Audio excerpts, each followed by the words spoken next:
상쾌한 아침 원리에서 출발합니다.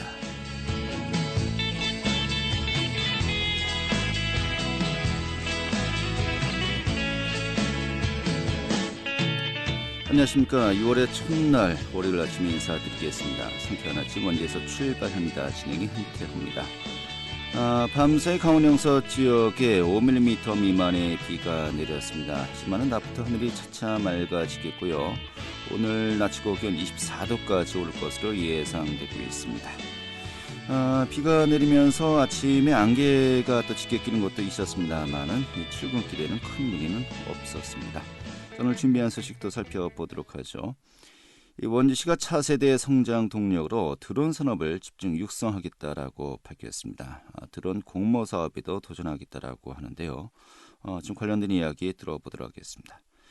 자, 또 옛 주한미군 기지죠. 캠프롱 일대를 이 주민들에게 지난 28일 탐방 기회를 제공했었습니다. 그 현장 분위기 어땠는지 전해드리겠고요. 또 강원도 내 이슈, 또 주요 소식들 전해드리는 시간도 준비했습니다. 6월 1일 월요일 상쾌한 아침 원리에서 출발하겠습니다.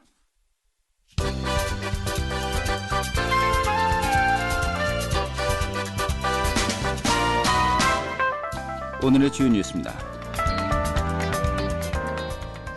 마스크 수급 상황이 개선되면서 오늘부터 요일별 구매 오부제가 폐지됩니다.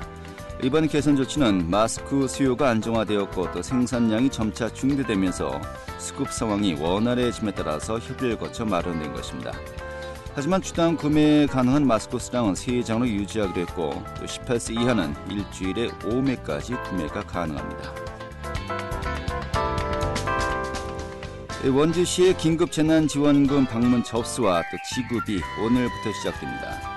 재난지원금은 강원도로부터 지원금을 받은 8만여 명을 제외한 27만여 명에게 1인당 8만 원씩을 선불카드로 지급합니다.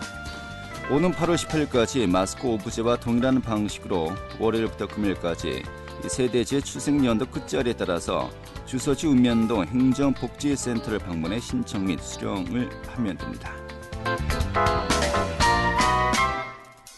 횡성군도 오늘부터 한 달 동안 자체 재난지원금 지급 신청을 받습니다. 국민의 지원금은 1인당 20만 원씩이고 선불카드로 지급됩니다. 역시 마찬가지로 마스크처럼 오부제가 적용되며 이 지원금은 올해 10월 말까지 횡성군 내에서 사용 가능합니다. 오늘의 주요 뉴스였습니다.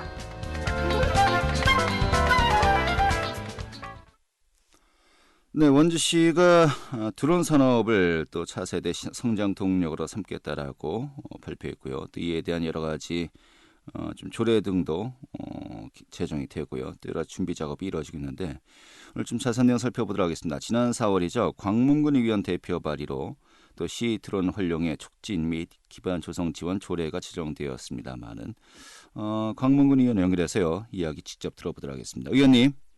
네, 안녕하세요. 네, 반갑습니다. 박문근입니다. 예. 네.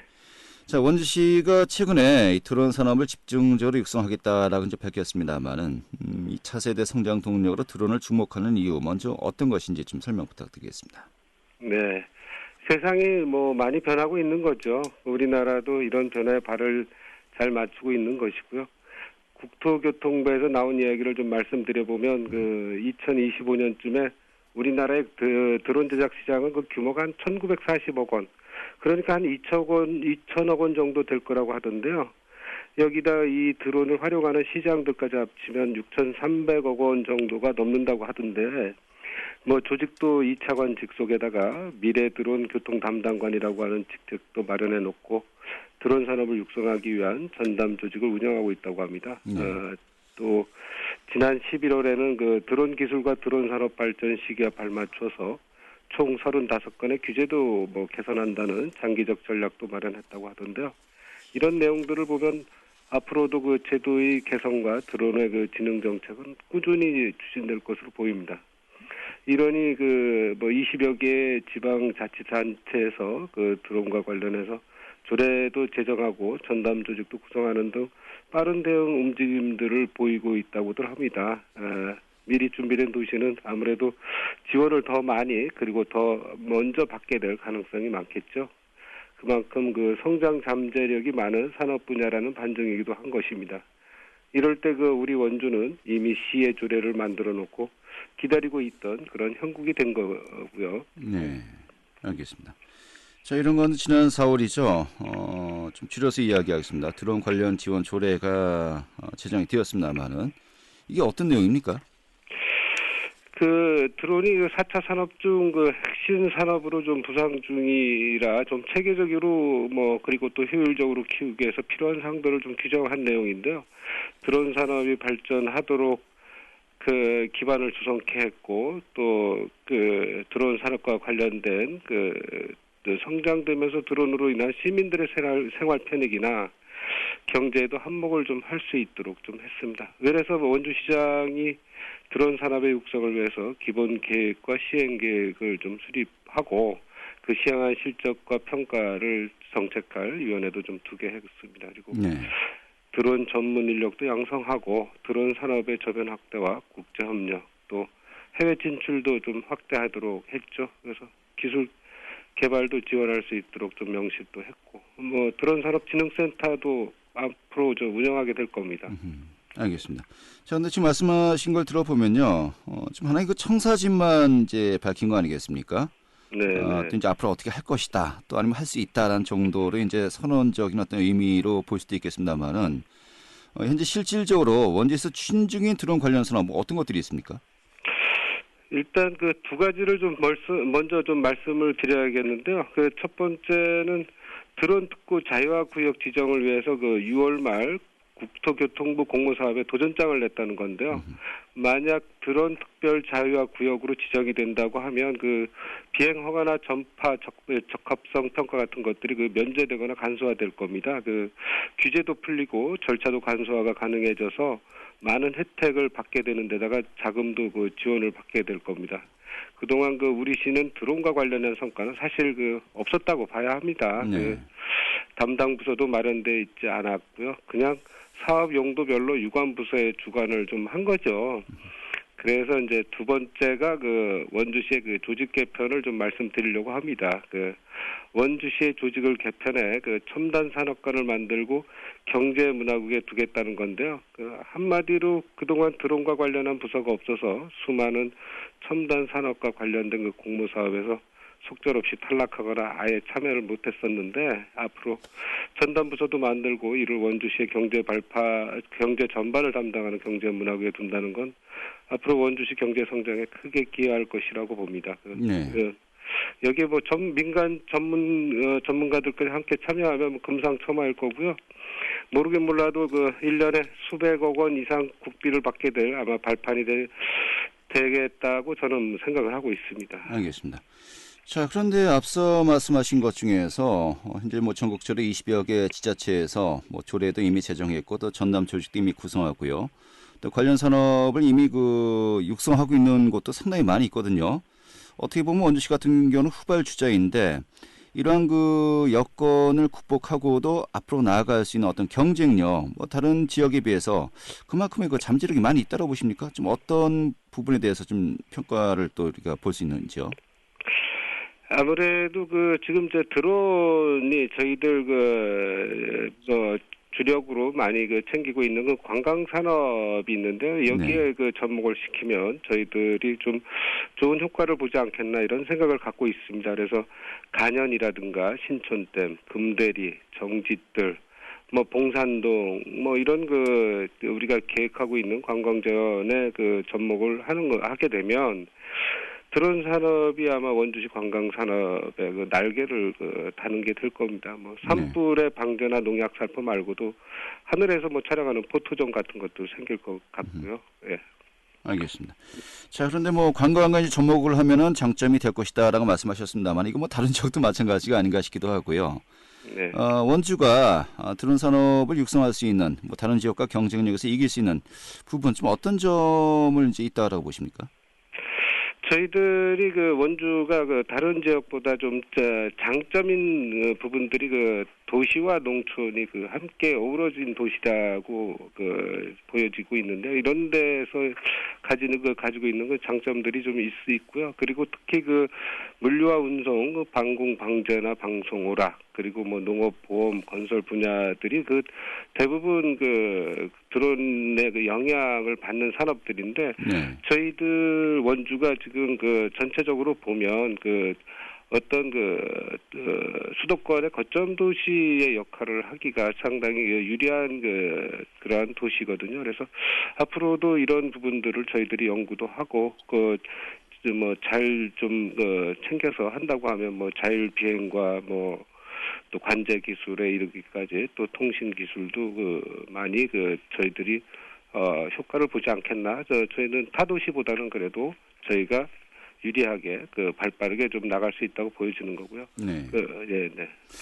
약간 뭐 늦기는 합니다만은 충분히 그러한 그 시기상의 어려움을 극복할 만한 이 잠재력은 충분하다라는 정도로 제가 이해를 하겠고요. 네. 뭐 드론 산업이 이제 활성화되면 여러 가지 뭐 많은 그 유발 효과 또 부가가치도 창출될 것이다라고 말씀하셨습니다만은 아직은 뭐 좀 법 조항 같은 것들이 좀 한계가 많이 있지 않습니까?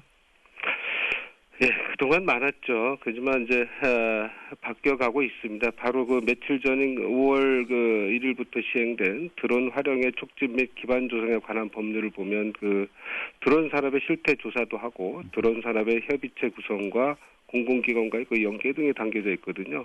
또 드론에 대한 활용의 촉진 및 기반 조성을 적시한 데다가 시스템의 운영에 대한 사항도 규정하도록 했고 드론 산업 발전의 기반 조성도 언급했습니다. 그리고 목적도 드론 산업의 진흥을 통한 국민 편의 증진과 국민 경제의 발전에 이바지하겠다 하고 적었습니다. 바꿔 말씀드리면 드론 산업의 정착이나 성장 지원뿐만 아니고 실태 조사나 연구 개발, 훈련, 교육이 다 가능해진 건데요. 이번에 원주가 참여한 드론 특별 자유화 구역의 지정 사업도 이 법률에 의해서 시행되는 거고요. 문제는 아직도 항공안전법이나 전파법 등이 무인항법 장치인 드론에 영향을 끼치고 있으므로 이에 대한 절차의 간소화나 규제 내용의 정비가 필요하다고 저는 생각을 하고 있습니다. 네, 알겠습니다. 그런데 앞서 말씀하신 것처럼 또 기반 조건이 조직 개편도 해야 된다. 이 드론 산업을 담당하는 전담 부서의 어떤 필요성을 이야기했거든요. 네. 근데 이게 조직 개편이라는 게 쉽지만 않은 것 같기도 하고요. 어떤 시회에서도 어느 정도 의견을 지갑해야 되고요. 또 집행부에서도 이 부분에 대해서 적극적으로 고민을 해야 되는 거 아니겠습니까? 이런 논의가 좀 이루어지고 있나요? 네, 그래서 저희들이 그동안 사실은 조직 개편에 대한 부분들이 가장 커다란 과제 중에 하나였는데요. 그래서 이번에 저희들이 금년 하반기, 그러니까 7월 달 정도 되면 조직 개편을 예고하고 있는 부분이 있는데 이게 첨단 산업과라는 부서가 신설이 되는 겁니다. 그래서 이 첨단 산업과가 경제 문화국에 두겠다는 거고요. 그리고 경제 문화국이라는 곳이 저희들 원주시의 경제 전반을 담당하는 부서라서 아마 여기에다가 첨단 산업과를 둔다는 거는 앞으로 우리 경제 원주시 경제에 지역 경제에 커다랗게 기여한다고 아마 시에서도 인식을 지금 하고 있는 걸로 저는 생각을 하고 있습니다. 네. 첨단 산업과를 확장 개편한다는 것과 또 드론이 또 여기에서 또 집중 사업으로 육성되느냐 좀 약간 별개의 문제 아니겠습니까? 첨단 산업과에 여러 개의 팀이 있는데요. 팀들 중에 드론을 담당하는 드론 산업을 담당하는 부서가 팀이 구성될 겁니다. 팀 정도는 구성될 것으로 예상한다. 네. 전담 팀이 생기는 거죠. 전담 팀으로 알겠습니다. 네. 자, 이렇게 조직 구성을 한다는 것은 어떻게 보면 가장 기본적인 기본이고요. 네. 큰 틀에서 이 드론 산업을 발전시키기 위한 여러 가지 전략도 있어야 되고 또 전술도 있어야 되는 거 아니겠습니까? 좀 어떤 방향으로 나아가야 한다라고 보십니까? 저는 전문 인력을 좀 양성하기 위해서 드론 산업과 관련된 산학연이 협력 체계를 유지하도록도 좀 해야 하고 저변을 확대하도록 좀 하기 위해서 드론과 관련된 정보와 상담이 가능한 공간도 좀 마련하고 드론 경진대회 같은 행사도 유치하도록 해서 교육과 드론 활성화를 위한 프로그램도 마련했으면 좋겠습니다. 이런 생각을 갖고 있고요. 국제 협력을 위한 그 시스템도 가동을 하면 좋겠고 기술 개발도 장려해야 한다고 생각을 합니다. 그리고 드론 산업을 진흥하기 위한 센터도 건립하고 안전교육장 같은 것도 유치하면 좋고요. 네. 그리고 그 원주 문막에 그 산학융합대학이라는 게 생기는데요. 이때 여기에 그 드론 관련 학과 신설도 좀 제안을 좀 드리고 싶네요.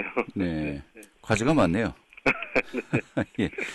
단순히 드론 산업을 육성하겠다라는 정도에서 우리가 뭐 거기서 그치지 않고요. 그러기 위해서는 여러 가지 기반 조건들, 향후에 좀 해야 될 것들이 굉장히 많다. 이 부분들은 함께 또 고민하고 의견이 이제 모아줘야 되겠다라는 정도로 오늘 또 이 정도로 가름하도록 하겠습니다. 네, 오늘 잘 들었습니다. 고맙습니다. 네, 감사합니다. 네, 더불어민주당의 광문건 시의원이었습니다.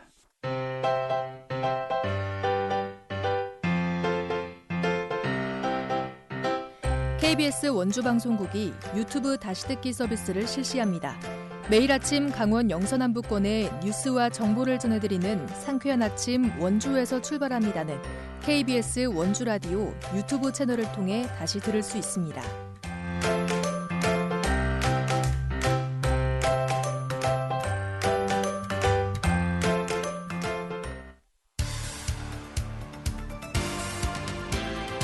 알찬 정보, 생생한 현장의 소식을 전해드립니다. 리포터 현장.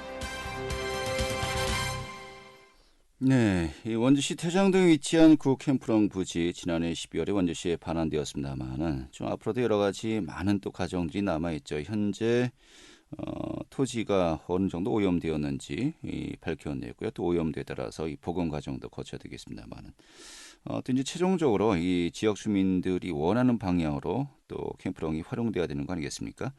자, 이런 가운데 지난주였죠.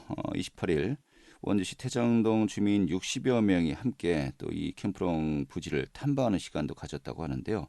오늘 또 이 내용 살펴보도록 하겠습니다. 김민지 리포터 자리했습니다. 어서 오시죠. 네, 안녕하세요. 네, 반갑습니다. 자, 캠프롱 부지와 관련해서 또 이제 먼저 점검해야 될 게 잠시 뒤에 또 이제 그 기자 취재 내용으로 또 자세하게 살펴보겠습니다만은 구 캠프롱 부지 원주시에서는 국립과학관을 유치해서 설립하겠다라고 밝혔습니다만은 좀 이 부분도 어느 정도 또 진전이 많이 되고 있는 것 같네요. 네, 원주시 태장동에 위치한 구 캠프롱 부지는 지난 1951년부터 미군이 주둔해 있던 곳인데요. 지난해 12월 원주시 반환이 결정됐습니다. 원주시는 캠프롱 부지에 다양한 문화예술 공간이 포함된 국립과학관을 건립하는 것을 추진하고 있습니다. 원주시는 먼저 지난 3월 국립원주과학관 건립 추진위원회를 구성하고 과학기술정보통신부가 진행하는 국립과학관 공모사업에 신청했는데요. 원주시가 지난달 국립과학관 강원도 유치 후보지로 선정됐습니다. 춘천, 강릉과 영월군이 함께한 평가회에서 원주시가 높은 평가를 받은 것인데요. 강원도는 오는 5일까지 국립과학 유치 후보지로 원주시를 신청하게 됩니다. 앞으로 과학관 유치를 위한 총력전을 펼칠 것으로 예상되고 있습니다. 원주시는 구 캠프롱 부지에 지상 2층 규모의 과학관을 설립하고 박물관, 체험관을 조성하겠다는 계획입니다. 네, 이제 뭐 돈의 예선전을 통과한 거고요. 또 전국적으로 또 본선이 더 치열하게 기다리고 있는 것 같습니다. 자, 결국 이제 과학관도 이 캠프롱을 얼마나 적절하게 활용할 것인가라는 또 고민의 일환 아니겠습니까? 또 지역 주민들도 그만큼 많은 관심을 가질 수밖에 없는데 지난주였죠, 28일. 이 태장동 주민들이 구 캠프롱 부지를 탐방해서요. 또 이제 들러보는 시간도 가졌어요. 어떻던가요? 네, 먼저 구 캠프롱 부지의 토양 복원을 위한 시민 참관 조사는 지난달부터 진행됐는데요. 국방부와 한국농어촌공사는 구 캠프롱 부지의 약 10%가 오염됐다고 보고 있습니다. 내년부터 구 캠프롱 부지 정화 작업에 착수할 예정인데요. 이에 대해 모든 조사를 투명하게 공개할 수 있도록 시민들이 참관한 토양 오염 조사가 세 차례 진행된 바 있습니다. 지난달 28일에는 원주시 태장이동 주민들이 참여해 구 캠프롱 미군 기지 탐방에 나섰는데요. 이번 탐방은 미군 부대 주둔으로 수십 년간 영향을 입어온 원주시 태장이동 주민들을 배려한 조치입니다. 미군들이 사용한 숙소와 사무실 등 내부 시설을 둘러볼 수 있었습니다. 또 향후 진행되는 캠프롱 공원 조성에 관한 주민 의견들도 수렴될 예정이라고 하는데요.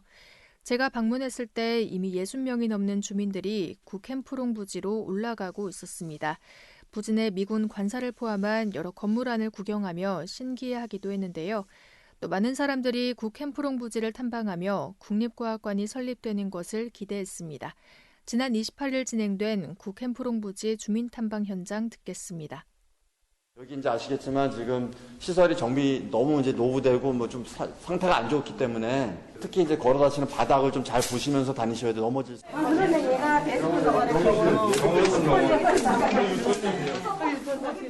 발암 과정에서 태장 이동 주민들이 제일 많이 고생하셨고 또 반환을 위해서 노력도 많이 하시고 해서 오늘 자리는 저희 다음 달에 이제 원주 시민들 대상으로 그 개별 행사를 하는데 개별 행사에 앞서서 이제 태장 이동 주민들께 먼저 저 캠프롱을 좀 안내를 해드리려고 오늘 자리를 마련하게 됐습니다. 무엇보다도 엄청 감격스럽고요. 저희가 65년 동안 미군들이 주둔했던 장소에 이것 때문에 낙후되었던 우리 주변의 주민들이 정말 반기고 기쁜 마음으로 이렇게 참가하게 됐습니다. 지금 원주시에서 아까 시장님께서도 말씀하셨다시피 이 캠프롱 자체가 공원이라고 저는 생각합니다. 그래서 미술관, 박물관, 어린이 공원, 공모사업으로 나온 원주과학관 이런 것들이 모두 잘 돼서 편안하게 휴식할 수 있는 그런 공원이 됐으면 전국적으로 제일 유명한 공원이 됐으면 좋겠습니다. 네, 현재 이 부지 내 문화재 조사도 현재 진행되고 있죠?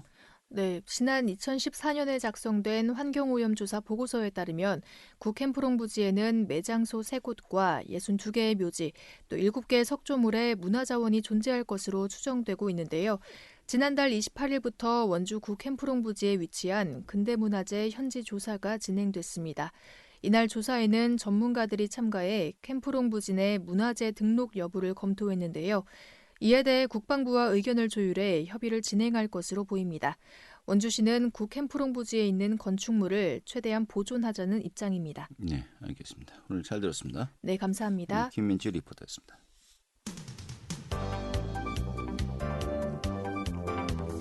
생생한 현장, 유익한 생활 정보를 전해드리겠습니다. KBS 원주라디오 상쾌한 아침 원주에서 출발합니다를 함께하고 있습니다. 네, 국립과학관 유치의 도내 예선은 이제 통과가 되었는데요. 앞서 말씀드렸죠. 좀 자세하게 이 취재 기자 연결해서 들어보도록 하겠습니다. 중앙일보의 박진호 기자 연결하겠습니다. 여보세요? 네, 안녕하세요. 네, 반갑습니다. 자, 일단 국립과학관 유치 강원 지역 후보지로 원주시가 선정되었군요. 네, 맞습니다. 국립과학관 유치 강원 지역 후보지로 원주시가 선정됐습니다. 원주시는 2020년 전문과학관 건립 공모사업 강원도 평가회에서 시가 제출한 강원도 생명의료 전문과학관이 선정됐다고 밝혔는데요. 태장동 옛 미군부지 캠프롱에 과학관 유치를 추진해온 원주시는 춘천시와 강릉시, 영월군과 함께 실시한 평가회에서 국내 유일의 생명의료 전문과학관 설립 계획을 발표해 높은 평가를 받았다고 합니다. 네. 아무래도 접근성이라든지 또 현재 인프라가 구축된 것들도 많이 있지 않습니까? 이런 부분들이 좀 상당히 영향을 미쳤다라는 또 이야기가 있더군요. 네, 그렇습니다. 세계 고속도로와 국도, 철도 및 공항 등을 갖춘 탁월한 접근성과 5개 의료 공공기관을 비롯해 200개 의료기기 기업, 6개 의료 산업단지 등 경제적 시너지를 극대화할 수 있는 뛰어난 요건도 선정에 큰 영향을 미쳤습니다.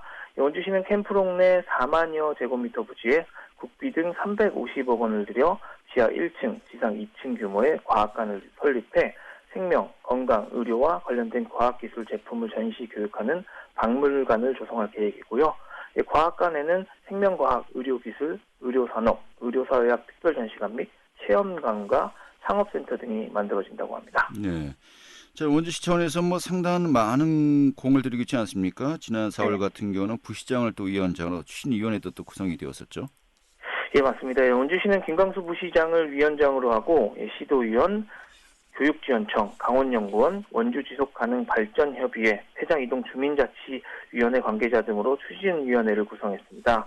또 강원혁신도시 이전 공공기관인 국가수와 국민건강보험공단, 건강보험심사평가원, 대한적십자사 혈액관리본부, 한국보훈복지의료공단 등 5개 공공기관을 비롯해 원주 의료기기 테크노밸리와 과학관 건립 및 운영을 위한 업무 협약도 체결했는데요. 강원도는 정보통신부에 오는 6월 5일까지 국립과학관 유치 후보지로 원주시를 신청한다고 합니다. 네, 6월 5일에 아무튼 이번 주 내로 강원도 차원에서 유치 신청을 하게 될 것이고요. 이 결과는 언제쯤 나올까요, 최종적으로? 결과는 일단 좀 지켜봐야 할 것 같은데요. 아직 정확한 일정은 좀 확인해 봐야 할 것 같습니다. 네, 알겠습니다. 아무튼 국립과학관의 유치 여부에 따라서 이 구캠프롱 부지의 활용 방안 정말 많은 또 변화가 또 예상되는군요. 좀 기대 섞인 또 전망을 해봐야 되겠습니다. 다음 소식도 살펴보죠. 홍어면 이야기인데 이 홍어면의 행정복지센터를 중심으로 이제 각 대학들이 여러 곳 있지 않습니까? 이것들이 연결하는 스마트 타운으로 조성을 예정하고요. 예, 맞습니다. 원주시가 국토교통부가 공모한 2020년 스마트타운 챌린지 예비 사업에 최종 선정됐습니다. 예, 이번 선정으로 원주시 홍어면 행정복지센터를 중심으로 강릉 원주대와 한라대, 연세대 미래 캠퍼스를 연결하는 일대 150만 제곱미터가 스마트타운으로 조성되는데요. 예, 이번 선정은 전국 20개 지자체가 신청했는데 2차 PT 발표 평가까지 진행한 결과 원주시와 충남 서산, 전남 광양, 경남 창원 등 4곳이 최종 선정됐다고 합니다. 네, 스마트타운 이게 뭐 구체적으로 어떤 개념입니까? 네, 원주시는 마을과 대학을 잇는 스마트 교통, 주민과 안전을 잇는 스마트 안전, 주민과 학생을 잇는 스마트 리빙 네 3가지 핵심 가치를 제시하고 수요 응답형 버스, 공유 자전거, 음성인식 영상 보안관제 시스템 등 8가지 솔루션을 제안해 왔습니다. 알겠습니다. 지금 이 부분 또 이제 홍어면 주민들도 상당히 또 많은 기대를 가지겠군요. 네, 오늘 이 정도 정리 아주 잘 되었습니다. 네, 감사합니다. 네, 중앙일보의 박진호 기자였고요. 오늘 순서 이어서 보도 마치겠습니다. 고맙습니다.